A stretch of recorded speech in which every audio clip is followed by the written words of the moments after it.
Hello, this is Alan. I am a TAE tutor, and in this video, I will be covering estimation of a total duration for training. During this video, I'm going to quickly outline a 5-step process for designing and developing training. And then I'll explore 3 factors that influence the duration of training. And then finally, and most important, I'll be demonstrating how to estimate the duration of training. I'm uploading videos onto my YouTube channel On Target Work Skills all the time. I'd be really happy if you can engage with liking, commenting, sharing. But importantly, if you haven't yet subscribed, I'd like to encourage you to subscribe so you get notification when new videos get uploaded.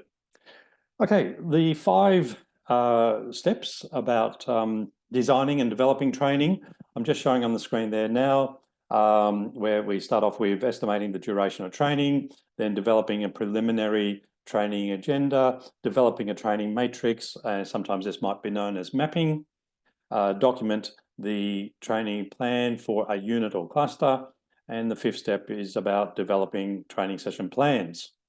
This video, I'm focused on estimating the duration of training.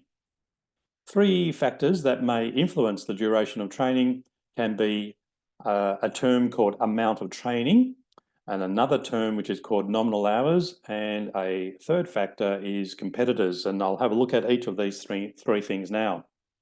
Amount of training is a term which is referred to in the standards for RTOs in clauses 1.1 and 1.2.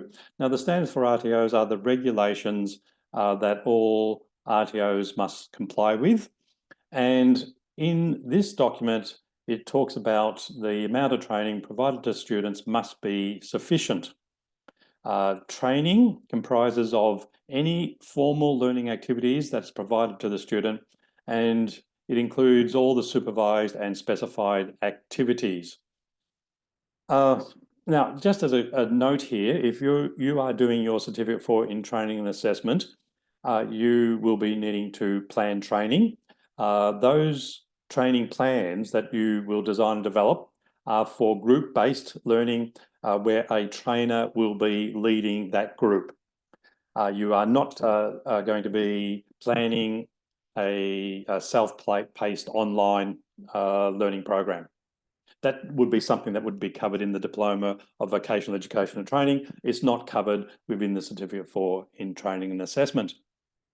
Now, if you're wanting to find out more information about this term, amount of training, and guidance about determining what would be an appropriate amount of training, ASQA has published guidelines, information on their website. You can go to the ASQA website, use their search function, and find amount of training. Alternatively, just do an internet search like Google, and you can just Google ASQA amount of training. That'll take you to give you a link which will take you to this information. Now, the other term to explore is nominal hours. Now, we have in Australia nationally agreed nominal hours. All states and territory governments have agreed to nominal hours, and they are to be used for nationally reporting of VET data. So RTOs have an obligation to report the activity being what are the qualifications, skill set, units that they are delivering. And when they do that, they will also be allocating nominal hours. Now, in actual fact, they don't allocate it. The allocation of nominal hours has already been determined. They just say, this is what we've delivered, and here are the nominal hours. RTOs that are also delivering government subsidised training under a funding contract will also be paid based on nominal hours. So nominal hours is really a dollar amount rather than an hours. So nominal hours times a particular dollar amount is what the government would then pay the RTO for delivering a qualification, for example. Now, the big note here, nominal hours is not the same thing as training hours. Now, if you are wanting to find nominal hours, you can go to the NCVR website, and they provide a big spreadsheet. It's in alphabetical numerical order, and you find the unit, and it will then tell you what the nominal hours that have been allocated and agreed to for that unit. Now, the third factor that may influence the duration of training is that RTOs tend to operate in a competitive marketplace. And people will go shopping to do some training. They'll look around for price, the location of the training, maybe the reputation of the RTO or the image in which the RTO is displaying on the internet. They'll look at what is the mode of delivery. Is it going to be trainer-led, or is it going to be online and self-paced, or is there a combination of those things? They'll also look at time. So what's the start date? What's the total duration? Those sorts of things. Now, what we would tend to find is many people will buy on price and on total duration. Also, total duration can also mean an impact on the price. So the longer the training, particularly if it's trainer-led, the higher the price. So most RTOs are going to try and keep their price low and also keep their duration to be similar to or less than what their competitors are offering. Now, I'm going to do a demonstration now on how to estimate the duration of training. Now, for this demonstration, I'm going to be using a Certificate 2 in Workplace Skills, and on the screen now, I'm showing a list of units for this qualification. And we'll just have a look at the first unit first up, which is BSB WHS 211, which is Contribute to Health and Safety of Self and Others. So I'm just going to use this as an example. Now, what I would normally do, and this is what I do, this is not an official thing of how to use nominal hours for estimating time, but I found this is a useful guide. So I'm trying to understand how, what's the duration in terms of days. So if I get the nominal hours, I divide by 8, and that's just a figure which I have come up with. If I have a day starts at 9, finishes at 5, there's 8 hours. So for the unit BSB WHS 211, Contribute to Health and Safety of Self and Others, the nominal durations for this unit is 20. So 20 nominal hours, we divide by 8, we come up with 2.5 training days. I would tend with this particular unit to actually round it up to 3 training days. First of all, safety is important, so I'd much rather make sure I got sufficient time to cover safety rather than having not enough time to cover safety. The other thing is this unit would be the first unit of the qualification. Therefore, there would be time at the beginning of the delivery of this qualification where there would be an outline of the whole course. There would be settling people into the course. There would be housekeeping. There would be ice breaking. All of those things take time. So in this particular case, for this unit, I would tend to say that I'd be starting off with estimating that this unit would need 3 days. Now I'm going to have another demonstration, same qualification, this time having a look at a cluster of units. So there's 4 units that have been identified as a part of a cluster, which is use technology. The slide that I'm now showing has a table, and this table has the 4 units. Then beside that, it has a column for the nominal hours. And so you can see that different units have a different nominal hour value. And in this case, just running down the list, 60, 20, 40, 15 hours. Now, each of those can be divided by 8 and coming up with a number of days. Add up all those days, I come up with 17 days. I would suggest it's highly unlikely that an RTO would actually allocate 17 days to deliver these 4 units. Let's have a look at now estimating these same 4 units, but this time based on what is available in a competitive marketplace. Now, I've chosen that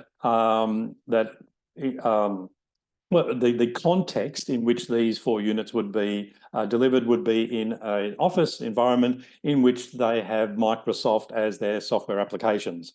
So people are going to be learning how to use Microsoft Word. Now, there is courses available for learning basic Microsoft Word, and they are for 1 day.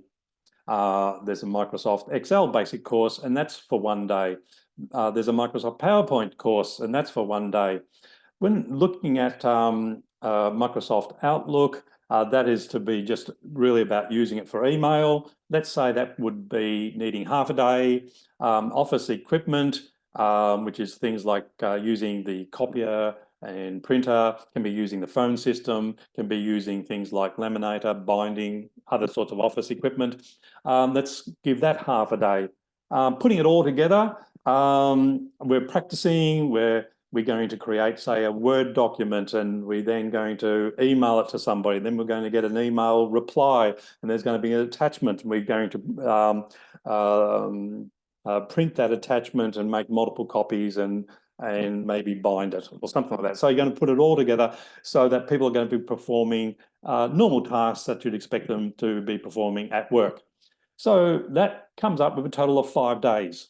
So I've estimated training time based on nominal hours. I get to 17 days. I've estimated training time based on what could be available in a competitive marketplace. I come up with 5 days. So I would tend to think that we're probably looking at least 5 days. What we'd have to do is probably consider at this stage what are the characteristics of the learner group. So those that have limited experience with technology, limited experience with Microsoft, they would probably need more time than people who have had some experience, as an example. So I would be saying 5 days, but it could be more as a total duration for training. In conclusion, most units in the VET system will require more than one training day. So it's not unusual that you'll have 2, 3 or more days required to deliver the training for a unit. Time will need to be estimated at an early stage. So I have placed this as step number 1 for when we design and develop our training. And you will see the importance of having this estimate as we look at the second and future steps of this process, this 5-step process of designing and developing training. But it's an early start that we need to determine an estimate of training. Time is highly likely to be determined by the competitors and what they are offering. It also might be influenced by if you've got a client and the client says, this is only how many days that I want the training to be in. So if that's the case, then that can minimize the time. The characteristics of the learner group can influence the amount of training that's required. And my final comment here would be, as you work on the detail, you may get new insight and discover that you need more or less time for the training. But that only can be worked out as you spend more time developing the details of your training. I'll be uploading more videos onto my YouTube channel that's On Target Work Skills. If you haven't done so already, I encourage you to subscribe, and that will allow you to be notified when new videos are uploaded. If you want more information, you can go to my website, ontargetworkskills.com. I also offer a tutoring for TAE students doing their certificate 4 in TAE. And if you want to contact me, TAE40122.tutoring@gmail.com is a contact email. Thank you.